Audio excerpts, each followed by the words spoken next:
Hey everybody, so my name is LaPretty and I'm a Dominican Voodoo Spiritualist, and today I'm going to be channeling the ashe or the aura of the Orisha known as Oshun using OB divination style. So OB is pretty much a divination style or a reading style that we use in the Lukumi, Santeria, or regular Orisha religion. And it is where we divine using the four coconut pieces, where we receive messages from the Orishas themselves. So today I'm going to be channeling the Orisha Oshun. And after this reading, I hope it resonates. I hope you get what you receive, get what you need. But if you're interested in booking an OB reading with me, an OB reading is $80, feel free to book with me at my email account known as the Dominican Voodoo Spiritualist at gmail.com, or you can go to my website and see my services, my biography, my prices, and all the other things that I offer. And you can text me if you want to book with me. So here we go. Orisha Oshun, when it comes to the people of YouTube, please give them an accurate reading on today.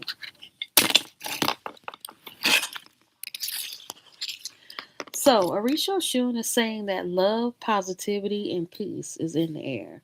If love and positivity and peace is not in the air, then you need to welcome it. Some of you all have been dealing with some deviant people, some negative people, some energy vampires, some draining empires, and you've just been dealing with a lot of like inconsistent energy. But Orisha Oshun is saying that some of you have been encountering more love, more positivity, more awareness, more intuitiveness, but you've also been receiving a lot of looks, a lot of stares, or a lot of attention. Orisha Oshun is saying that you are beautiful, you are attractive, you are magnificent, but you're also magnetic. Some of you all have been dealing with some jealousy, or you've been dealing with some, seeing other people get what you wish you got and not really knowing the whole story and not really picking up all the details before you decide to react on what you feel. Orisha Oshun is pretty much saying to love yourself above all else, to study yourself and to focus on your well-being and on your presence, but also on your like commitments. Focus on your goals, focus on your achievements and where you want to be in life. Because Orisha Oshun is saying that right now more than ever it's time to focus on yourself. Orisha Oshun is saying that some of you are coming out of being all for different people, all for certain type of people, and just all for like being there for others or being there for other people as a friend, as a confidant, or as somebody who, okay, I gotta sit down so I can be comfortable. Some of you all are used to like being there for other people as a friend, a confidant, an advisor, or a spiritualist, or somebody who's like the help. But now Orisha Oshun is saying that you need to be there for yourself. You need to love yourself. You need to uphold yourself. You need to embody what it is that you're seeking and what it is that you want. But you also need to look at your desires, your passions, your future, but what it is that's going to make you happy. Okay, let's see what other messages she have for you today. Orisha Oshun, please give the people of YouTube an accurate reading. Orisha Oshun is saying that a lot of you all want love. So in this season you're in right now, you just want to be loved, appreciated, cared for, but also celebrated. Because some of you are dealing with the emphasis on, well, if I'm so beautiful, so pretty, and so loved and so magnificent, then why am I not getting anything? Why am I not receiving anything? Why am I not in love right now? Orisha Shun is saying that some of you all have been giving people too many chances that don't deserve you and that don't need you. But she's also saying that you've been spoiling your chances with some really good people and some really good confidants and whatnot. Because Orisha Shun is saying that sometimes we pick and choose people who don't mean anything to us or who shouldn't matter to us, because there's a lot of stories that goes along with Oshun, and self-love and beauty and magnificence. Because when people think about Oshun, they always think about, I'm a baddie, I'm pretty, I'm fine, I'm sexy, I got a thick body, got a juicy booty, I look good, Shango is my baby daddy and everything like that. Hey, forecast. And so that's what some people think of Oshun. But when you think about Oshun, Oshun is very layered. There are many different faces, many different auras and energies that come with her. And so Orisha Oshun knows what it means to love yourself and to choose you. For example, Oshun loved her some Shango. Shango and Oshun, they're seen as like the royal couple. They're seen as like and I'll go ahead and say this, like Cardi B and Offset. Like when Cardi B and Offset was married, Oshun and Shango was like that. You had Cardi B, Oshun, that was like the baddie. I'm successful. I look good. I'm prosperous. I got babies. I'm fertile. I'm giving. And then you had Shango, who's like, I'm the man. I'm strong. I'm powerful too, but I'm a womanizer. I love women and booty and everything like that. But yeah, but at the same time, it's like even though Oshun really loved Shango, Shango was not always faithful to her, and he didn't always choose her, because the biggest thing now that people are talking about is being seen, being heard, being chosen, and having people to come in their arena, coming people having people come into their oasis. And so Oshun, she kind of dealt with that because we've heard of the stories like with Obanani, she got jealous of, the other Orishas, Oya and Oshun, because she saw how Shango was always all over Oya, all over Oshun, but never really all over her like that. Some stories say that Oshun betrayed her. Some say Oya betrayed her. I'm gonna be honest with y'all. I learned the Oya way, that Oya betrayed her, and I kind of like it that way. And to me, that version makes sense. So, long story short, Obanani was the first wife of Shango. He married Oya. He married Obanani. Obanani was Shango's wife, legal wife. She had the ring, she had the papers, the marriage license, all of that. Their wedding was so big, they had one of the biggest weddings in all of Yoruba land. People talked about their wedding for like ages. But the thing about Obanani was that Obanani was wealthy, rich, and powerful. A lot of people think Obanani was always like the little like snot, not, I don't want to say snot nose, but like the little girl, she's sweet, she innocent, she don't really speak much, but she's a good girl. Like that's how some people see Obanani. But Obanani was powerful, she was wealthy, she was rich, and she came from a good background. I can't really remember who her daddy was, but her daddy was like a well-respected Orisha, so she was like one of them ones. She may not have been loud or whatever, but she had it. She was the it girl. So she was Shango's first wife. Then, Shango started, going around getting other women because Shango's a womanizer. And he eventually took on Oshun as a wife, and he eventually took on Oya as a wife. Now, a lot of times, the stories will say Oya and Oshun were wives of Shango, but he was really just like shacking up with them. But he wasn't like he wasn't like a legal husband to either one of them, but he was a legal husband to Obanani.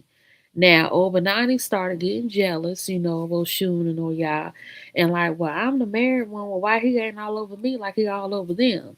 So what she ended up doing, she ended up going to Oya, and she asked Oya, so what can I do to get Shango to be all over me like he all over you? And Oya was like, well, you might want to cut your ear off and put it in his soup.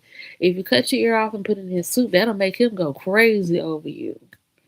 She knew that wasn't gonna happen because Shango is very vain. Shango loves beautiful women, pretty women. He like men. He like women that look good.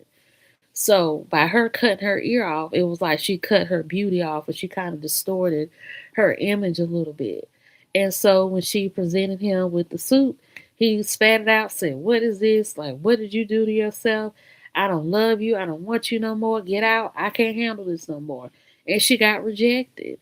And so what happened with Obanani, she ended up running off and running to the cemetery, and she was so hurt and so broken by the experience that she chose to dwell in the cemetery for the rest of her life. And Oshun, in some Patakis or in some stories, they're seen as sisters, and Oshun would visit Obanani in the cemetery to check up on her, and to get some information and let her know, I'm here, blah blah blah, and that was that.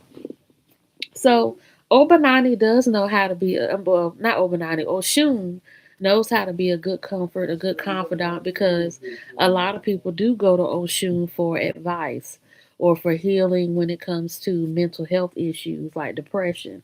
So if you deal with a lot of depression, Oshun is one of those orishas that you can go to for advice or for healing, or for just like a positive message about what it is that you're going through mentally. But Oshun is also a good listener. She's a good comforter. She's a good confidant, and she's very, confident in what she and who she is. But I say that story to say like Obanani, in that particular story, that goes to show you that don't let jealousy get the best of you, because a lot of times jealousy can walk you out of your calling and it can walk you out of your blessings. Because when you spend so much time focusing on somebody else and what they have, you could end up forgetting what you already possess. And little do you know, you might end up having more in store for you than the person that you're jealous of. Because the thing is that when we look at other people, sometimes we only know what they tell us or what they express, but we don't know the whole story. Some people are good liars, some people are good fronters, some people are good performers or caricatures, and they can have us believing a lie. But as time goes on, sometimes people like that talk so much and show so much that they end up telling on themselves, and we end up seeing the story for what it is, which is a lie. So that's that. But now moving along to Oshun, with Oshun really did love and care about Shango. That was her man. What ended up happening was, and I feel like with this Obanani story, this is how it happened. So Obanani, was hurt, messed up, or whatever by Shango. And then I believe that Oshun ended up going to the woods trying to talk to Shango and whatnot, trying to like get his attention and everything. And she ended up glistening herself with honey, and she was naked and she was, roaming around or laying around in the forest. And Shango, being the man that he is, he saw Oshun and he made love to her based on how sweet and pretty and beautiful she was. And Oshun ended up becoming pregnant. And this is how the Ibeji twins came about. So she became pregnant with the sacred twins, the Ibeji twins, and she gave birth. But knowing how jealous Oya is, because Oya is not fertile, she can't have kids. But she knew that Oya, was Shango's favorite, wife or favorite woman to be with out of all three that he had. And she knew that Oya would end up doing something to the twins, or to maybe even her or Shango, if she knew that they had twins with each other. So what happened was that she gave the Ibejis to Yemaya. And this is why Yemaya is seen as like the grandmother of Orisha, because she, Oshun, and in some stories, Oshun is seen as Yemaya's daughter. And so she pretty much gave the Ibeji twins to Yemaya for Yemaya to watch them as a way of protecting them from getting hurt by Oya. So what ended up happening was Shango somehow came across Oya, and Oya, being the owner of the Egun or the ancestors, she ended up locking Shango down and blocking him from getting out because she had caught wind that he had twins with Oshun. So what ended up happening was that Oshun was able to disguise herself and come up with a plan to break Shango out of the grasp of the Eguns, and she saved him. And so after having his babies and after saving him, he had the nerve to tell her, Oshun, I'm really happy for what you did, and you're amazing for that, but my heart is with Oya. I have to go back to her because I'm really more so in love with her than I am with you. And that crushed her because, she had these babies by him and gave them to, her mama, and went through all that hell and high water to save him, all for him to turn around to the woman who started all that mess in the first place. So it's like in that story, we learn how no matter what you do for somebody, if appreciation and consideration is not in them to give it to you, then you won't get it. And you have to walk away and you have to learn that because Oshun, and this is, and I feel like this is a prime example why looks and being attractive and fine and sexy and stuff sometimes don't always be what you think it is. Because when you think about it, Oya is not one of the most like what some people may consider the most desirable Orisha, because Oya can look rough sometimes to some people. She could come off as like masculine, or she could come off as somebody who is like, rough around the edges. They don't play. She has a natural, fro. And, she's strong and powerful and direct and swift. A lot of people wouldn't consider that to be attractive. She's tall, chocolate dark woman with a strong build. A lot of people wouldn't consider that to be desirable or, pretty and whatnot. But Shango chose her over Oshun, and so it's like a lot of times that's why we have to get out of this thinking that just because somebody is fine don't mean they can't go through nothing. Or that just because somebody is fine doesn't mean they're gonna always get picked or have like the best of both worlds or the best life in the world, because Oshun, she suffered. Oshun has suffered a lot, and some people may not think that because she's pretty, she's prosperous, she's beautiful, she's desirable, and she has all these skills and abilities and whatnot. Because throughout the years with the popularity of the Orishas, I remember in the beginning of my journey with the Orishas, Oshun, she was like the most popular one. But now I think that since most people kind of know her story, and since people now, I want to say, because Oshun is a mother herself, but she's more so like a free spirit, childlike, sensual kind of woman. And Yemaya now has started to take more popularity over her because Yemaya is like the divine mother or the grandmother, or like she's the mother of most of the Orishas. And so she's the one that kind of has that like home, like that motherly, like that divine mother or divine feminine prototype. And I think since more people kind of shifted more towards motherhood and structure and divine power and authority, I think that's why the popularity has shifted from Oshun to Yemaya. So so that just goes to show you that just because you pretty and fine and got this, that, and the third, you won't always have an easy life or a better life than other people. Because Oshun, she struggled. She dealt with being rejected by a man that she had kids with, that she saved from death. She's dealt with, being poor and not being able to afford nice things in life. She's dealt with not being appreciated and loved for who she was, despite her being pretty and fine and sexy and cute and whatnot. Because, a lot of times we get caught up in looks and what's popular in the trends. Because, I've even dealt with that myself where people have thought that I didn't deserve to be blessed with certain things because of me not being skinny or me not having a build a bear body or surgery body or me being black or me being, brown skinned and whatnot. People go through things in life and people may not always think that a person of a certain look could deal with it, but they do. Because a lot of people now, are, changing their mindsets about, beauty and love and luck and because a long time ago there used to be a set stereotype or a set way of doing X, Y, Z, or a set way of being and seeing and becoming something. But now there's so much diversity and so many people breaking out of those molds and stereotypes and shells, the standards are changing and the gaps are closing up, and people becoming more aware and more accepting of different things. But I feel like that goes to show you that just because you pretty or a certain skin tone, body shape, complexion, you won't always be picked all the time. Or you won't always be seen. And Oshun kind of really deals with that because some people say that Oshun is not that nice. And, when she gets mad, that's when she starts laughing. Now, I will say, she is a good mother and she will protect you and clean you and heal you.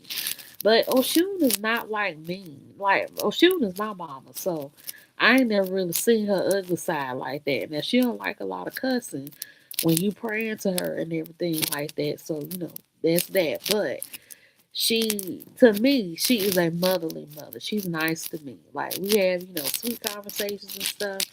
But I ain't never seen that side of her. I feel like you must be a wild child, or you don't listen to your old dude, or you don't follow what you're supposed to be saying, and that's why she be getting on you like that. So, thank you for the hearts, whoever gave me the hearts. But yeah, so that's kind of how Oshun is. Oshun can be a beautiful mother, a wonderful mother, and caring, but when you her child, you might go through some things. Because some people, everybody want to be somebody's child, because a lot of people used to want to be Oshun, and then now you have a lot of people that are like Shangos. I'm seeing a lot of Shango daughters. Shango got a lot of kids. Like Oshun got a lot of kids. Yema, y'all, we know she got a lot of kids. I do see more people now where I got you as a crown. Um, I've seen some Obananis. Now, Obanani can't be directly crowned to your head because she doesn't have any kids. So you have to go through Oshun to get to her. So if Oba is your mom, then you got Oshun as your crown to get to her. I'm seeing some, Oya women. Not not that much, but there's some Oya women still around. Ilegua, I'm seeing more Ilegua kids popping up. Hey, Raya Alexander. I mean Ray Alexander. But yeah, so a lot of the Orishas that are not as popular or well known, a lot of people are coming out as like their kids. So yeah, there's a plethora of different kids now. You do see more conversations about different types of Oshun. I mean, different types of Orishas, like you have Yemaya Oshun, Ajay, Aja. Ajay is a water Orisha, and her colors are white, and she's also like the goddess or like the Orisha of wealth and prosperity and luck. And the Orisha Aja is more so of like the Orisha of like the woods or like the plants and herbs and whatnot. And she deals more so with like healing knowledge and power of like herbs and whatnot. I really enjoy your channel. So have you taken on 21 divisions along with the preliminary Orisha Elekes and Warriors, right? Yes. Now I had a fire in my room and they burned up my Elekes. So I have to go through the ceremony to get new Elekes. I hate that the fire happened. I fell asleep with a candle lit and it lit my whole like stand I had them on fire. So but that was their way of saving me because that fire was real bad. Because when I woke up and I was asleep, when I woke up, I had soot all up in my nose. My nose was black. My head and stuff was hurting and everything. It was bad. But thank God the Orishas, I didn't die. So, but yeah, I have to get my legs again because they burned up in the fire. I have to get them. The 21 divisions. I am still in the 21 divisions. Let me tell y'all about the 21 divisions and Orisha. So I'm about to debunk this myth. I enjoy watching and supporting you. I'm a spiritualist from New Orleans hoodoo, but I do have a Baba as my E for God. Okay. Okay. Shout out to New Orleans. Shout out to the New Orleans, the baby people. I support all young spirituals in these streets. Oh, thank you. That's the main thing people be saying about y'all in New Orleans, how y'all say baby. But thank you so much for your support. Thank you so much. But I'm finna debunk something. This is an old conversation, but it's still coming up now. Do not let nobody tell y'all that you cannot be initiated in multiple religions. That is a false truth. It's not true. Because there are a lot of people. I used to talk to a Mambo and a Santera that had, she was a high priestess in the 21 divisions, and she was a high priestess in Santeria. I forgot who crowned her. I think Anaisa was her crown in the 21 divisions. And then I think that Oya or Oshun, I used to love like watching her TikTok videos because she was so clean and so neat. And a lot of her videos were just very like understandable and whatnot. But yeah, she was oh no, my Baba explained it like layers and domains of purpose. Yes. And she was initiated as a high priestess in both, but now you got people saying, "Oh, you can't be crowned in multiple religions. You only have to stick to one." No, you don't, because the reason why I say that is this. If you know the origins, yes, these are African traditional religions and they mainly came from Nigeria and Benin. But you got to think about like the settling grounds of these religions as to why mainland Americans like me know about this stuff. Like the slaves brought it over, and when they brought it over to Louisiana, Puerto Rico, Haiti, Cuba, the Dominican Republic, Haiti, and some of the other islands, because they got their practices and beliefs too. And the immigrants that came to the mainland United States, they brought that over here. And so we learned through the mixed way and not the pure way. And when I say the pure way, the foundations of these religions is in Benin, Africa, and in Nigeria. But the way that a lot of us Americans learn them, we learn them in their Cuban version, Puerto Rican version, Haitian version, Louisianian version, so on and so forth. And those cultures are very mixed. So, how do you expect people to not be aware of multiple cultures and multiple religions and energies when they were introduced to us through mixed cultures? I do think there's a difference between collective spirits like Pokemon and genuine completion. I try to adhere to the traditions of my discipline with elders, but in diaspora we have a little more blend. Yes, because our bloodline versus the ATR way back on the continent. Continent. Yep, that's what I just said. Right. Because the slaves, it was different. They had the foundation. So when they came over on the slave ships and landed on the islands and in Louisiana, and even over here, they took what they had, but they blended it in with what they learned. Because, in the Caribbean, and some people don't know this, Caribbean slaves, they had more freedom than the slaves in the United States did, because in the Caribbean they had a little bit more time to enjoy their culture. They spoke their languages, ate the food, wore the clothing and everything, and that's why in the Caribbean and even in Latin America, why African culture is so seen and robust, and it's still so like recent. It's not blended out and meshed out and forgotten about to the point where we don't know what tribe is which. It's very distinctive. Cause you go to Haiti, you see it. Puerto Rico, you see it. Cuba, the Dominican Republic, you see it. So you see the Africanness, and they talk about the Africanness, but here in the United States, we all hoodooed out. We have to kind of like take DNA tests to figure out what tribe and lineage and stuff we came from, because we don't know. Like the slaves here, they didn't get time to practice nothing. It's like you here, you a slave. Like you ain't gonna do none of that stuff you did over there. You gonna do what I tell you to do. And so that's what they had. But yeah, all this stuff about like you can't be initiated in three, four, five religions. You can, but it's a way that you do it. But in my opinion, I feel like the people who are initiated in those religions, it's just something that just came to them. Because I know a lady, she's initiated in four religions. And I knew another lady that was in the two.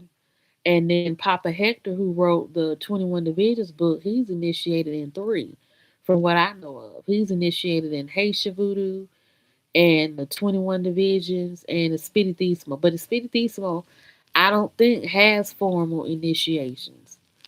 But yeah, he's in those three. But I feel like people who are initiated in those, it comes by happenstance. Like, okay, you first got into Haitian voodoo. Okay, you did the Conzo, the Lavitet, your Mambo Hugan. But then as time goes on, Santeria comes up. Okay, boom, Eleke's getting crowned, da da da. That's your purpose for that time. Then boom, something else come up, or you move here, or you go there. Now, the 21 divisions, or Palomayombe, or Candomblé, is in your face to introduce. So you're getting involved into that. That's how I feel like that happened. I don't think a lot of these people just ran to all this stuff to become popular or powerful. And this stuff is expensive. Like, some people don't know how expensive this stuff really is, but then people don't know how layered and how cultural it is, because TikTok and social media has made a mockery out of the African traditional religions. It has. Because it has people thinking that, oh, if you not know Mambo, or if you not know Tata, or no Hugan, or Santera, then you a nobody. And now you got people in Santeria debunking Orisha, debunking Aleo, and purposely switching up the words and messing up the terminology just so that they can shame people into becoming a Santera Santera. Like, no. Like, everybody's not meant to be a high priest or high priestess. Some of these people got this stuff in their families, where you got people who were initiated when they were kids and babies and stuff, and they just got taught growing up. Papa Hector's a great teacher. He really is a public face. Yeah, he is. He was the start of it. Because I remember when I first got the book, you didn't have a lot of people talking about the 21 divisions and stuff like you do now. Now it's the 21 divisions is somewhat everywhere, but 21 divisions people, we tend to be a little bit more secretive about our stuff. Because the Haitians, they're out there with voodoo. And then Santeria been out there. But the 21 divisions people, Dominicans, we tend to be kind of like behind the scenes. Because like with our stuff, it's ancestral and it's easy, but it's sacred. So you won't be finding like a whole, you will find a lot, because there are a lot of people who practice 21 divisions on YouTube. Because I've seen them and practiced them, and TikTok too. But from what I've seen, you're not gonna see no play for play, blow by blow on a lot of stuff in the 21 divisions like you do with Haitian Voodoo. I haven't seen it. TikTok has been awful. They have also done the use of Hoodoo Pass Banana Paleras are getting back. Yeah, I mean it's just a mess, and yeah, everybody practices differently and believes differently and so on and so forth. But some of it's wrong, and some of it's real cultural appropriating and everything. And it's like people want to take stuff from you, because the thing about American culture, especially, is that I see it, and I'm gonna go ahead and call it out. The thing about American culture, especially what I've seen with black and white people, with white people, they tend to like to learn first and then take. With black people, it's like with us, we tend to sit and observe and wait until we get invited. And when we get invited in, that's when we learn. But yeah, like that, like some of that stuff, it's not right, because with white people, they do have more privileges when it comes to these things, and that's why sometimes they learn it more than us, and they kind of get over us in it. And then with us, sometimes we're so brainwashed, because I've seen, and I'm not trying to pick on black people, nothing like that, but I've seen a lot of black people get brainwashed into this stuff, because some of these houses, I'm gonna just be honest, they could be cults. Yes, they are religious, real worldwide religious, but the way that these santeras and EIs and babas run these houses, people are like robots. I can get on the phone with an EI and she'll tell me ABC 1 2 3, but then I'm getting on the phone with you as her godchild, and you saying ABC 1 2 3. Like, why you don't have a mind of your own? Shortcuts and hate rules and want to jostle and not surrender. People want spells and followers with no spirit. Right. But A lot of these people don't have no brain and no mindset. They don't have a mind of their own. Because my thing is that yes, there are rules, there are protocols, and da da da with these religions, but be human. Like, yeah, I practice Santeria. Yeah, I practice the 21 divisions, but I have a job. I work. I have feelings, and I have, places I want to go to besides being spiritual all day. I don't just pull cards and get on YouTube and TikTok and things like that. I have a store, that I run and advertise. And, I like to travel. I like to eat. I like to do different stuff. I like being a human being. But the way some of these people on TikTok and social media portray it, they make it seem as though you're not human if you're spiritual. Or you can't be human. Like, how are you supposed to even use the spirits if you're not human? Like, can't nobody do nothing. Now, you could be a devout person and you could be a devout follower, but if you don't have no life or no juice or no oil for them to work with, then how are they supposed to do anything for you? Like, my spirits have done a lot for me. They've I say that so country, but hey, it came out. My spirits have done a lot for me. They have saved me from death, saved me from sickness. They have cured me from sickness. They have healed me. They have blessed me with lots of money. I've been protected from witchcraft and hexes, curses, and spells. I have been blessed with opportunities. I have been blessed with privilege and favor, with grace. They've done a lot for me. They've done a lot. I think Louisiana culture is big on elders and cultural respect. Very big on respect of elders, but you are not supposed to be hazed.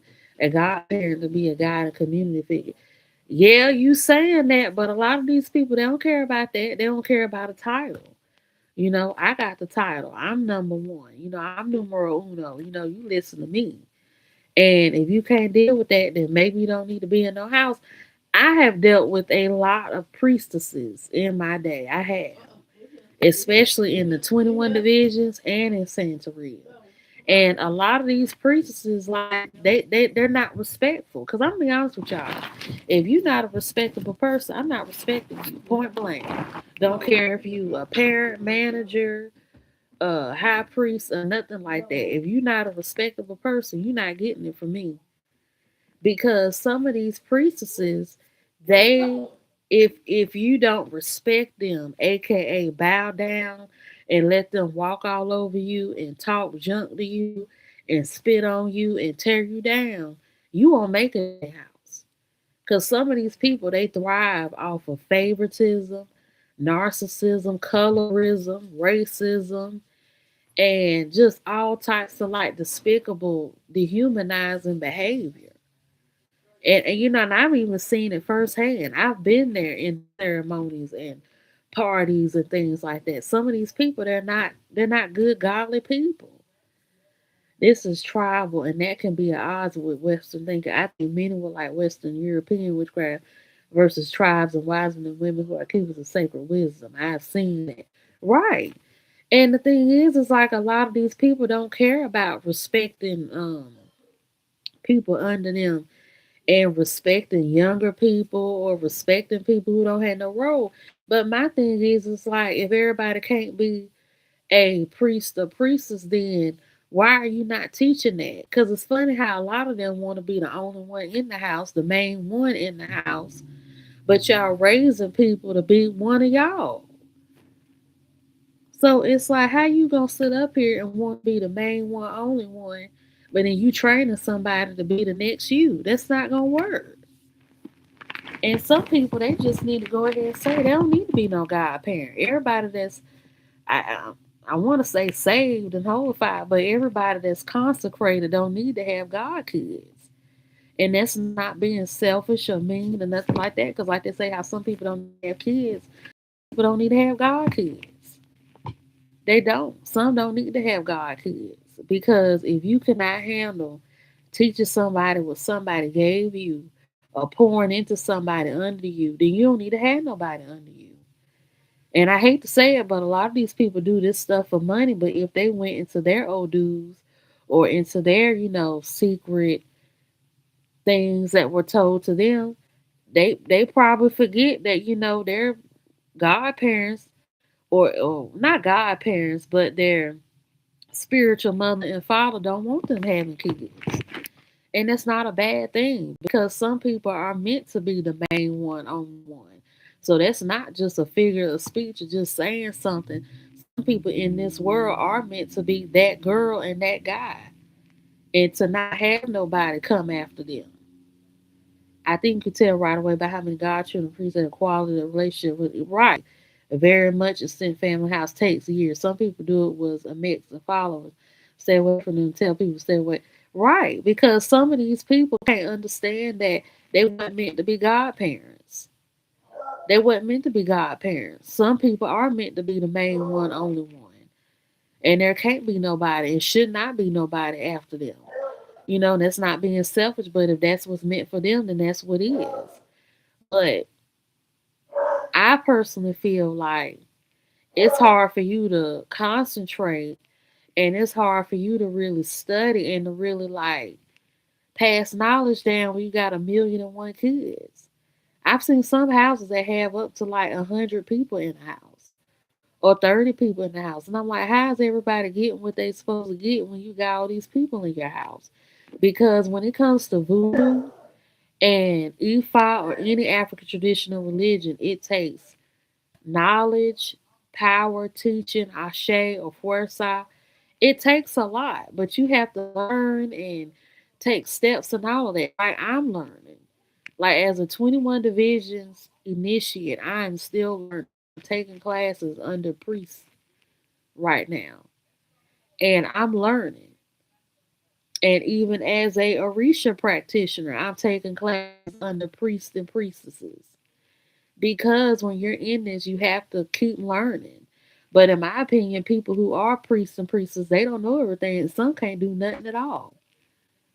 We are having some mega church preachers in the ADR, ATR. Yep, we drewski to another stick. Yes for the voodoo. Yeah, yes.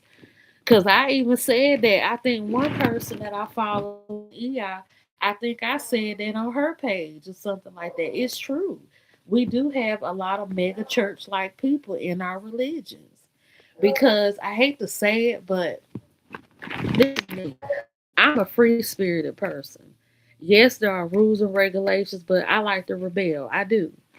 But my thing is that I feel like the ATRs has gotten too strict over the years because I feel like some of these priests and elders are jealous of spiritualists who don't have crowns, who don't have authority, who don't have dictation in houses, and they get a whole bunch of followers, they get a whole bunch of listeners, and they get a lot of respect, even though they're not a Baba, Iya, or a Santero or a Mambo. And that goes to show you that everybody's supposed to be no priest or priestess, and everybody don't need that to be seen and heard all the time. And it just is what it is. And I feel like a lot of these people are jealous, and that's why they're clamping down and making stuff so strict and religious because that's one of the reasons why Santeria now is about like church. And that's one of the reasons why voodoo now, in some ways, is almost becoming like church. But I see it real bad with Santeria with the cult like behavior, the high significance of the priest or priestess having to pray every Sunday, attend every mass or misa, and having to always wear white and having to always do this and always do that and that. Now I understand wearing white and having rosary and the Bible and stuff. Yeah, you need that for the time being, but it's like they say in church. I ain't gotta be in church every Sunday to be saved. Like I don't have to go to church all the time for God to love me. It's the same way with the ATRs and stuff. I ain't gotta pray to Oshun and Elegua for them to love me, want me all the time, and I don't have to always you know go to fetes and stuff for the Loas, or go to fiestas de palo or for like the palo parties and stuff for the Loas or for the Mysterios to want me and to love me all the time. I don't have to be religious. And that's what a lot of these people don't understand. These people have you thinking that if you don't attend every party, every fete, or have every book, every Bible, every lock and chain, eleke, or head wrap, or whatever, then you just like damn for destruction or something like that. And it's like, it don't work like that. Being a priest is a major responsibility of spirit and community obligations. They to be a hoodoo spirit to have a chance and verse some low mysterious. Yeah, because like my thing is this. A lot of these ATRs are like steps that comes with being fully initiated or indoctrinated in that. TikTok, YouTube, they ain't gonna tell you all that. It's not that deep. Also, New Orleans voodoo a little more chill, but maybe it's because it's close to my culture, like Hoodoo, Louisiana. It's of out. Yeah, like New Orleans voodoo, I'm seeing more people that practice New Orleans voodoo come out the woodwork because over the years we've barely seen anything like about y'all online. Like, yeah, we know about Marie Laveau and the Congo Square and voodoo Creole Cajun people in New Orleans and stuff like that. But we don't have a lot of people coming out specifically speaking about New Orleans voodoo and whatnot. And you do have a lot of modern day people that are priests and priests of New Orleans voodoo. I don't see how because I've never seen like the process or the initiation. I don't know. I think in a way it might have to be Creole or have some type of lineage to New Orleans or Louisiana of some sort to even like be initiated in New Orleans voodoo. But yeah, it's like a lot of this stuff is strict, is money bound, and a lot of it has to do with like money and just like a lot of stuff. And it's like it's not what you think it is because some people don't know and don't understand. New Orleans voodoo is very low key in family house. You will see like the white voodoos in person, but the ancestral family is close. Right, because white people, especially in New Orleans, everybody talks about white folks. Well, I'm not gonna say white folks, but white people in voodoo so bad in New Orleans because I'm not racist or nothing like that. But also many of the White Houses adopted more Haitian framework. Yeah, because I see a lot of them doing stuff with like Don Tor and Freda and Barwans. They love doing a lot of stuff with the Gede and Agwe and everything like that. Now I'm not racist or nothing like that. I'm not. But I'm gonna be honest with you. I really don't like sharing a lot of stuff about this stuff with white people, and that's my business. Because my thing is that even now to this day, a lot of stuff gets gentrified. I mean, look at life now. A lot of black, historically black, and even Latino cities and places now are heavily gentrified. They're no longer black. They're no longer mixed. They're no longer ethnic. They're very cosmopolitan and very chill and very studious and educated and very expensive to the point where people who made these neighborhoods have been priced out. So when it comes to a lot of these things, I'm not really open with letting white people come in. Like I said, I'm not racist.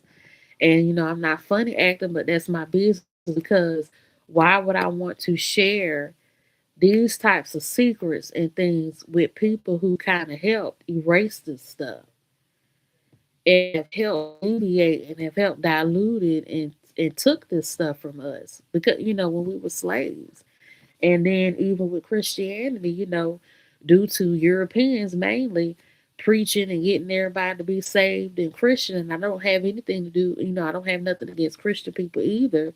But that's why a lot of us cannot practice openly because of Christianity being so widespread in this Christian crusade now that's in a lot of cities and places where even now you can't even tell people you practice voodoo, hoodoo, or Santeria, or you could be fired or ostracized or bullied and, just made to feel less than. So that's how I feel. But yeah, New Orleans, I do hear about that a lot. And I could tell that in New Orleans is fake. Tell that a lot of them that practice it in New Orleans, they putting on a show. And then another thing that I noticed is like, why is it that everybody in these houses are white, and then y'all got one or two black people? Cause that's something I've noticed too. I've been on here almost an hour, but yeah, that's kind of something I've noticed too. Is that a lot of those white voodoo houses tend to be mainly white, and they barely have any like people of color in them or anything. Now, I will say in Santeria, I've seen Asian people be priests and priestesses in Ifa. I've seen white people be, priests and priestesses in Ifa too, and Hispanics and African Americans and Caribbeans. But that's just me. Like I said, I'm not racist or nothing like that, but I just don't. I don't like opening this stuff up to white people a lot because of what's happening and still happening now. Because a lot of them feel like as soon as they get the power, now they know it all, and then try to teach us and tell us what we know. And then some of them, they'll even act like us and try to be us and what is us. And I don't like it. I see it. I don't like it. So I'm not gonna contribute to it. But yeah, social media has helped, but it's also messed a lot of stuff up too with African traditional religions and how people are and how they can be and stuff. But yeah, so when it comes to Oshun, is very, wise and, strong and powerful within her own right. She's very loving and caring. The black families are still operating in their communities. Don't ask, don't tell. It's a know if you know. If you need something, go so and so. Also, we had laws regulated spiritualists decades. I can see that because even though I'm a spiritualist and whatnot, I go to people to help me out with readings and things like that, and I know where to go. I'm not gonna tell nobody where I go, but I know where to go because here in the Carolinas, they've talked about voodoo, being more popular now here because I'm not the only person that does voodoo here in North Carolina. Because when you go further out, like Asheville, Fayetteville, Charlotte, Raleigh, you'll start to see more voodoo practitioners and stuff out there. In the state, you had to register because the voodoo center and voodoo communities got too big. Okay. And one thing I really do like about New Orleans, I gotta visit New Orleans. My mom has went and she loved it. She went to the Essence Festival one year, and she loved it. The food, the history, everything. It was good. And I have a classmate who lived there even during the Hurricane Katrina era. But my friend, best friend of that, he went to New Orleans and he showed me everything like about the museum. And the thing I love about New Orleans is how authentic they are, but I love the honesty about voodoo because I can tell I love how like y'all acknowledge voodoo and how it's a part of the culture and whatnot. Haiti is a whole nother story. Voodoo made Haiti, whether people believe it or not. Voodoo made Haiti. If it wasn't for voodoo, Haiti would have never been free because it was a Don Tour who gave the slaves, the idea, the message, the code to overthrow the French, for them to be free. And I know a lot of Haitians, some Haitians acknowledge voodoo, some don't. But, it's different. But in New Orleans, Louisiana, y'all acknowledge voodoo. That voodoo is real and it's a part of the culture. But yeah, I would love to go to New Orleans because I hear so much about, New Orleans and the food being good and the people and the culture and just like the liveliness of it. I really want to go to there's a lady in New Orleans that is a burlesque dancer. And she's an Orisha. I don't know if she's an Orisha priestess, but she incorporates the Orishas in her dances and in her clothes. And at one point, she was giving classes, but I don't know if she's still giving them or not. And they was for the different Orishas and everything. 1724, we had the code Nor or Black Code. that mandated Catholicism as the only legal religion in the state. Oh, okay.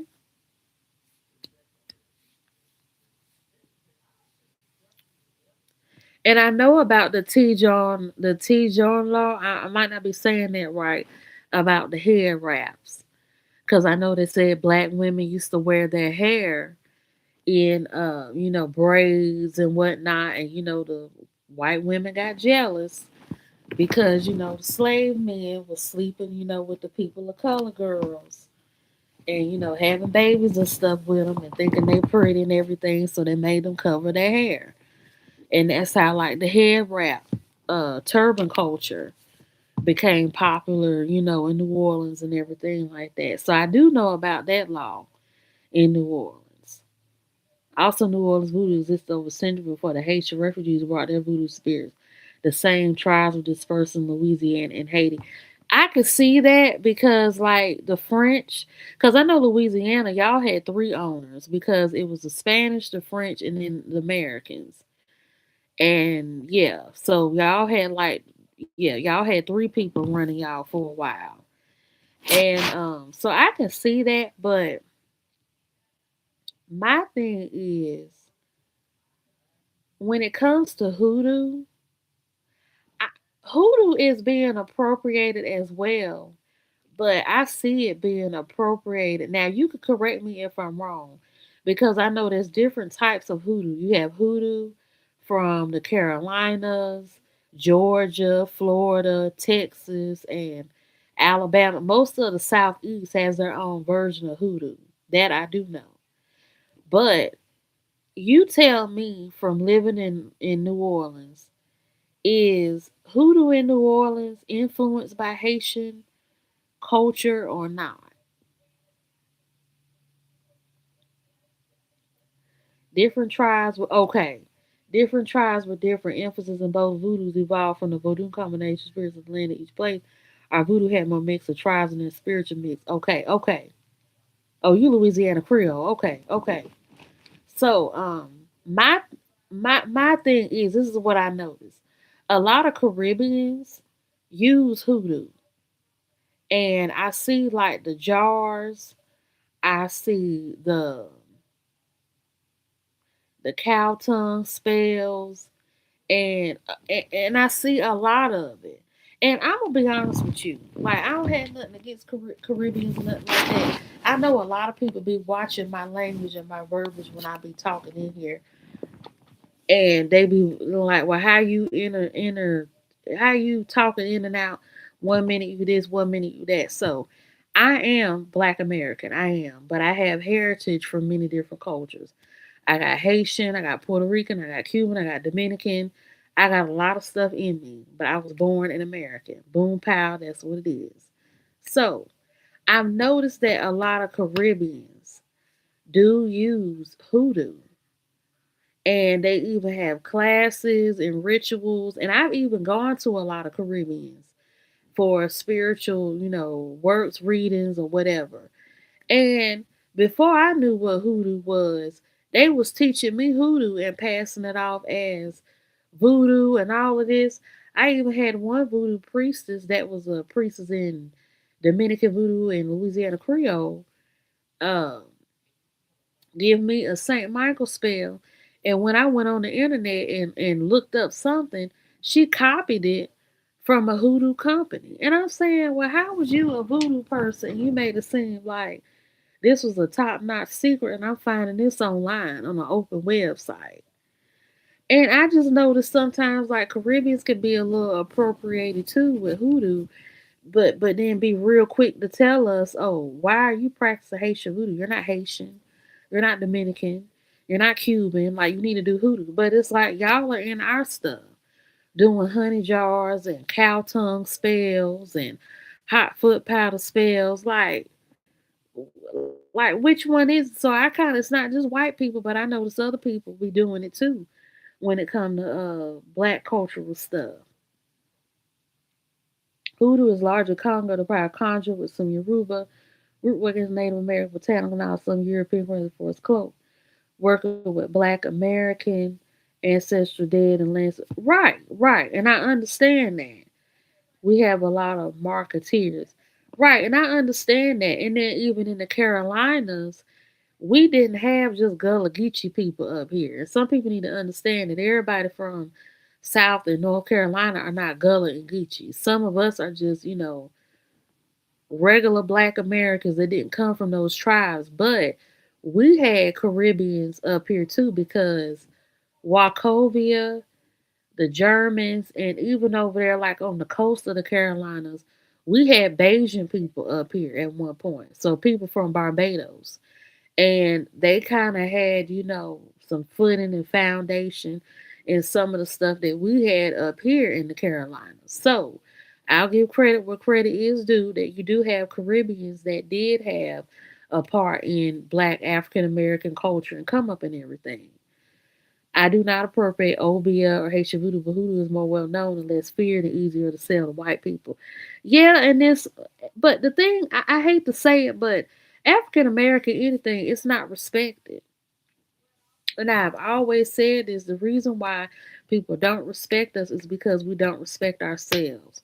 When it comes to Latinos, you try to walk up in a Latino church, in a Latino school, Latino anything. You speak, mention, look, say something that's out the way, you can even feel a spirit of fear come up on you before you even open your mouth to let you know that something gonna happen. You're gonna get blasted, checked, a smirk, jerk, whatever. If you even think wrong in a Latino space, and that's because Latinos have constantly and consistently respected themselves and their culture and their people. It's the same way with Asians. It's the same way with what other groups have I seen? Caribbeans, Africans. Africans not so much, but with Caribbeans, yeah, you better think twice before even checking or correcting the Caribbean person. Because Caribbean people, from what I've noticed, sometimes they have a real issue with Americans knowing about their culture, but then they want to fact check us on ours. Because I felt that too. I don't mind the Gullah are a specific lineage. They are subjects of Black American umbrella, right? I don't mind. I respect my heritage and culture, take it seriously, right? But with Caribbeans, from what I've seen, you better be careful even with them. You ought to say something wrong about Jamaicans, Haitians, Cubans, Puerto Ricans, Dominicans. They are quick to check you and fact check you on them. And some of them, and I noticed this even with Puerto Ricans too, they don't like nobody talking about them. Like even if it's positive or their culture, but then be so quick to talk about us, and our culture and stuff like that. So I don't like how there's a lot of policing when it comes to black people by other cultures. But like I said, that goes back to us not respecting ourselves. We have allowed ourselves to be used and abused and played so much. That's why we don't own anything anymore and can't even condone or conduct respect. Because it's like you could be a respectable black person, proper, speak good and everything, then somebody over here be hood, ghetto, and ratchet. And they get more respect than you do because the stereotype has been blasted and broadcasted so much and so heavily that a lot of non black people think that's all there is to black folks. And then you'll be seen as somebody that's not acting culturally correct because they're not used to or been exposed to your type of blackness. And it can be very frustrating dealing with that as a black person. But when you turn the tables, when it comes to a Caribbean person, a Latino person, African, whatever, somebody who ain't black American, they get accepted in everything that they are. But we don't. And it's mainly because they've condoned on a mass level collectively how people should respect them. And we haven't. I support diaspora, Pan African, but I also go up for my lineage and branch diaspora. A lot of people come here and cosplay Black American culture, Black spiritualist church, Black Hall spiritual. Yeah, a lot of people do cosplay Black Americans, but we allow it. We think it's cool for a white person to look black, act black, talk black. Same way with Hispanics and with Asians and stuff too. You see it all the time. There's one reason where okay, you grew up with black people, or this is who you are. I can respect that. But then you got some where they will act black, talk black, and use all the slang. But as soon as you make them mad and piss them off, oh, they back to being white. or they back to being Hispanic, or they back to being whatever they was before they was black. And it's like a switch. But but yeah, but but yeah, with hoodoo, it's been appropriated a lot. But New Orleans, Louisiana voodoo, yeah, that's interesting. Like New Orleans, Louisiana voodoo is interesting. But one thing, and it's funny how you're a Louisiana Creole. A lot of people always talk about Creole people in New Orleans, but I saw a video on TikTok a long time ago. It's probably gone now. But they said that there used to be a small Creole population in Houston. And they kind of had like their own community or like group of people that was, there and everything. But I think they said it's gone now. It's gentrified because of the families and people moving out and stuff. But a lot of people don't talk about like the Creole presence in California. Because there are a lot of Creole people, Louisiana Creole people in like the California area. Because like Lil Fizz from B2K, he's a Louisiana Creole. His name is completely French. Because his full name is, what is his full name?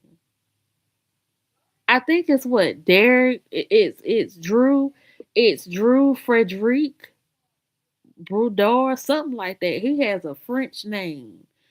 And then you had Sheila E. I think her mom was Creole and dad was Mexican. And then Nipsey Hussle, his mom was Creole. And who else is Creole that's from that area? But yeah, it's like they don't talk about the Creole people or Creole population in Los Angeles because a lot of people well, I know LA, California culture is different now, but a lot of people over there are Creole. So I wonder how that culture has been over there in LA. LA is very mixed. Like there's a lot of different ethnicities, racial mixing in LA. But yeah, that's kind of something I've noticed a lot that people never talked about is like the Creole people in LA or California.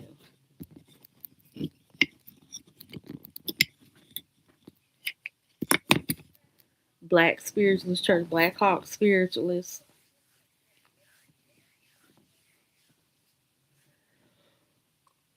But yeah, but I have learned a little bit about New Orleans voodoo. I know like French culture is very popular and well known in Louisiana. It is a part of the culture. So I know like saints are really big in voodoo.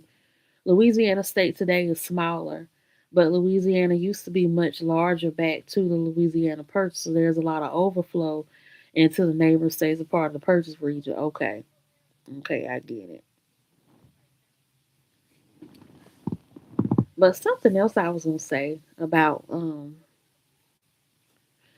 Marie Laveau. Now Marie Laveau, most well known voodoo priestess in all of New Orleans, but she also had a daughter that went by the same name. And then now you try to like go to her grave and they blocked it off. You have to pay $30 now just to get in. When the French and Spanish on Louisiana is a much bigger landmass than the English. I could believe it. I could believe it because I know Florida was owned by the Spanish, French and Catholic state. Yes. But yeah, the main things that I know about Marie Laveau is that she was like, a woman of color. She had a lot of kids, and a lot of them died. I think, and only a few of them was still live. Up until adulthood. She was married. I think what 3 times, and they said she was a priestess because they said that she was able to learn so much about voodoo from her ancestors and did a lot of like personal rituals and things like that.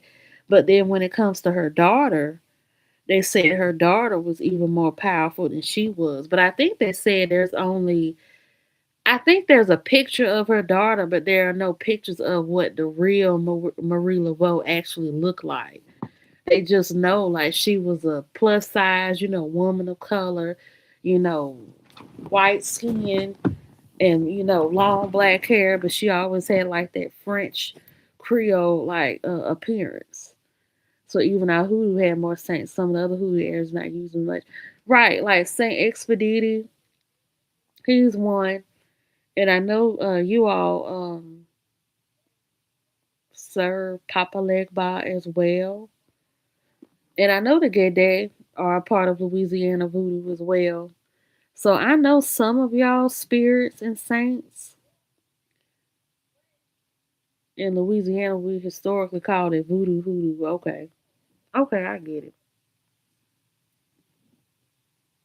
But some people seem to be confused about hoodoo and voodoo because they think it's all the same and it's not. Like hoodoo is Black American, folk religion, and voodoo is a religion. Her daughter did use more of an edge in her practice than her mother. Yeah, they said she was a lot more powerful than her mama was. But one thing I've noticed is that, and this is true in black culture, like a lot of us talk about how like life is not what it used to be when our grandmas and great grandmas was living and things are just not the same. I feel like there's like a rebellious spirit that kind of went on with like the, I don't want to say Gen Z, I don't know. Like I'm a 90s baby. My mom was born in what, 79, my grandma was born in the 40s, and it seems like with my mom's generation they were the rebellious, you know um after the law with Code Nora broke into two groups. Okay. Like my mom's generation was like the rebellious. They kind of moved out before getting married. They had kids sometimes before being married, or they got married and had kids. They graduated high school, but may not have always gone to college, or they, went to school, but they didn't always become like the lawyer or the doctor or like the teacher, and they kind of just live life on their own terms. And I feel like that's what her daughter did, and I feel like with the African traditional religions, that's what a lot of us are doing. But it seems like a lot of the elders they want it to be the way that our grandmas did it or taught it. But voodoo and hoodoo come from different African tribes and spiritual systems, right? Because a lot of people don't know. Most people think that all the slaves were Yoruba or Nigerian. Like, yeah, Nigerians do have a large population as far as East Africans, but you got the Congo. Because I want to say, like, with the African traditional religions, the main African groups that make up the influence would have to be the Congo and the Nigerians. And then I know you have like the Beninian tribes, the Senegalese tribes, the Ghanaian tribes, and so on and so forth. But the main ones that are like the most well known are the Congo, the Nigerian, and the Beninian. Those are the ones that's talked about the most. Hoodoo is documented back to 1400, New Orleans voodoo 1600, Haitian voodoo in America 1700s. Yeah, there's a lot of documentation. But one thing I want to know is with New York, because New York culture, spiritual wise, was rich. Chicago is very spirit. A lot of people don't know, but Chicago is very spiritual. Like you'll find a lot of Ifa, and now you do have more voodoo people in Chicago, but there's a lot of Ifa. There's a large Ifa population in Chicago and like New York. New York had a large Ifa population. No, I am West and Central African in ancestry. Well, not you more so, but okay, so if you're West, well, no. If you're West and Central African, then you probably do have Ghanaian and Nigerian lineage in you because West, let me pull up a map.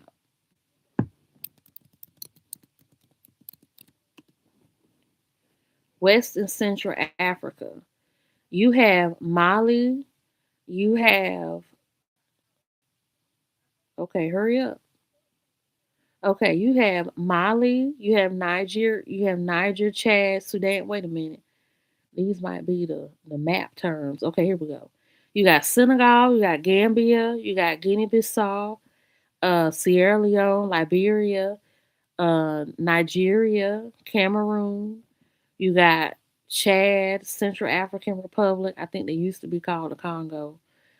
Sudan, and then you get to East Africa with Eritrea, Ethiopia, Somalia, Kenya, Tanzania, and all of that.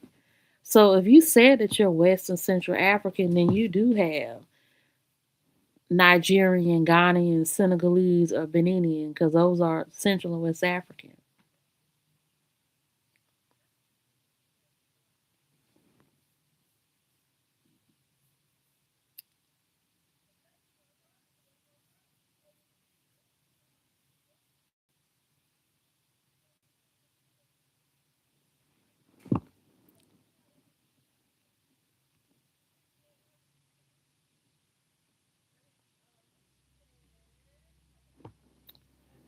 So yeah, so those are the things that get talked about and get discussed, within the ATRs. But I kind of think that lineage and heritage is not like a big deal anymore because there is so much mixture. Because now in EFI, you have like a lot of African Americans that are initiated, and same in the 21 divisions, and it's a lot of African Americans in Haitian voodoo. And that's why I don't understand why, and I'm not beating up on Haitians or nothing like that, but I'm just being honest. I've experienced a lot of racism with Haitians and Haitian voodoo. Fon, Ewe, Igbo, Yoruba, Isan, Bambara, Dogon, Mende, Aja, Senegal. Yeah, I know those tribes because some of those you mentioned, like the Fon, Igbo, and Yoruba, Isan, those are in like Nigeria and Benin. It's a lot. The Louisiana gumbo, yeah. But yeah, with Haitians, I've experienced a lot of racism with them with like Haitian voodoo because now I don't know if it's still like this now, but I remember experiencing so much pickiness and racism, and it's like if you weren't like light skinned or like Puerto Rican or like Hispanic or something, it's like they just didn't want you in their house or didn't want you in it. And I'm gonna be honest with you. I feel like when it comes to Haiti, and this is just me, I feel like there's a lot of self hatred within the culture. Cause from my experience, and then just seeing the denialness of like voodoo and whatnot, and it's almost like this astuteness when it comes to African Americans. And I even say this, and I'm not gonna say her name, but she's a very popular Haitian voodoo priestess on YouTube.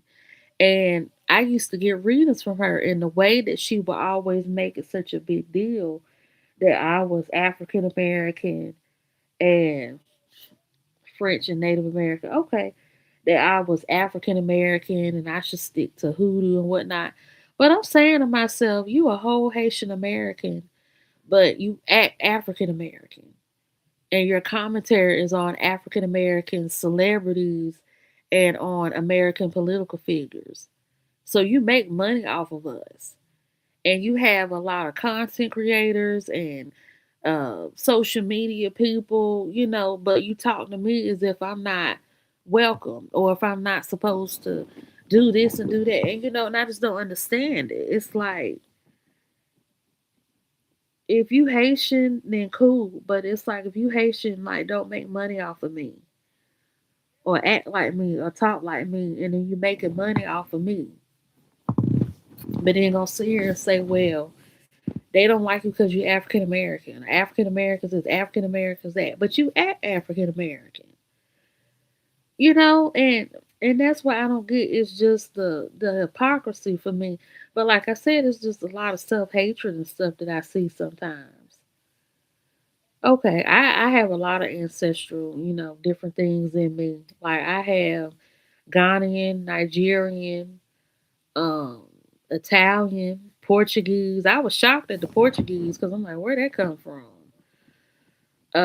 Asian. I have Asian in me, Japanese or Filipino. Um, Mexican, Dominican, Panamanian, Cuban, Puerto Rican, so Brazilian. So I got all of that in me. A lot.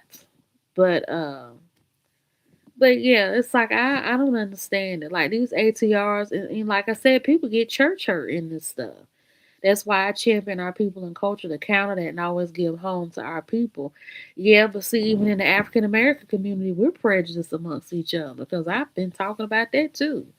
Because I've even been discriminated against by other African Americans so that they could make room for non African Americans to have the seat and to have the spot. I just feel as though power is one of the worst things that could have happened to people of color and money. Because I'm not saying that African Americans should be broke and not have no power, but it just seems like when we gained so much access to so many things and people, it made us worse. We don't value culture, we don't value people, we don't value family, and we don't even value each other as much as we used to. Like, yeah, some of this stuff was in us a little bit back then, and you could always point out, oh yeah, she don't like black people, or they one of them ones that's a traitor or whatnot. But now it's like you got to look at everybody like that because it's just so embedded in us now to be prejudiced and racist and colorist against our own. I love the whole tree, but with windmill frying branches, the tree I have Irish and Cornwall. I think I have Scots Irish and stuff like on my little lineage thing when it comes to like the blood. I have now like 13% white, but I mean I'm not surprised because like on my dad's side they're like real light skinned and got green eyes, and then my grandpa on that side, to me he looks like a black Benjamin Franklin. Like that's how light he is. Like he got the face and he got like the curly, black hair and the glasses. But to me, he looks like the black Benjamin Franklin, but just the light version of him. So yeah, all that. You are up east, right? Yeah, I'm on the east side. But yeah, so I can see where the whiteness comes in at. I've been on here almost an hour and a half. Like this getting a little lengthy. I ain't been on here talking like this in a while. Yeah, I'm on the East Coast, the East Coast.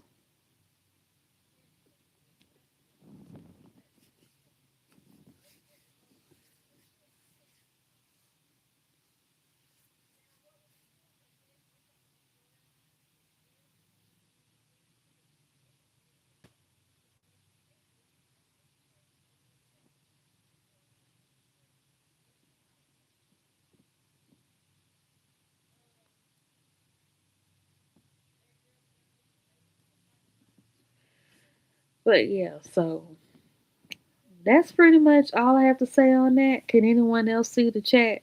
I'm gonna send you my email very low key, and I would like to just have a place where Black spiritualists and allies can chat. Yeah, everybody can see the chat because with the live, everybody can see the chat. But if you don't want everybody else to send, if you don't want other people seeing your email, don't put it in the chat. I put my email in the description box of this live, so you can email me at that email. So, and we could talk through there. So I hope you guys enjoy this live. Don't forget to love, like, share, and leave positive comments in the comment section. It's been positive, so have a good night.